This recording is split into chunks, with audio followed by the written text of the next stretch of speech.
Тамға халыкара башкорт милли кийими осталары конкурсы тәү тапкыр 2020 елдың көз айында уҙғарылды.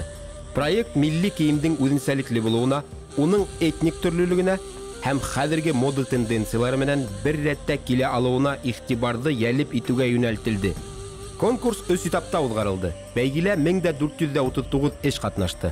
Улар араһында Башҡортостан Республикаһының 44 муниципаль берәмеге, Пермь крайы, Ҡурған, Силәбе өлкәләре, Мәскәү ҡалаһы, Ҡаҙағстан, Италия республикалары вәкилдәре бар.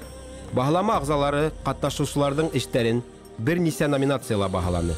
Башҡорт милли кейеме, реконструкция, заманса автор костюмы, балалар костюмы, башҡорт милли биҙәүестәре, башҡорт традицион костюм аксессуарҙары.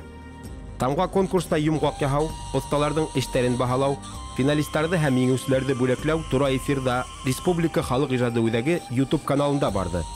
Тура эфирҙы барыһы 3000-дән ашыу кеше күҙәтте.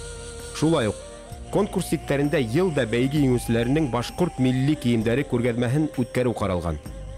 Тамға проекты йәштәрҙе тәрбиәләүҙә, мәҙәни мираҫты киләсәк быуынға тапшырыуҙа, өлкән быуын менән йәштәр араһында ныҡлы бәйләнеш булдырыуҙа ҙур роль уйнай. Халыҡ мәҙәниәтен тергеҙеп, һаҡлап ҡалыуҙа ғына түгел, ә донъя кимәлендә башҡорт милли кейемдәренең үҙ йөҙөн булдырыуға, танытыуға булышлыҡ итә.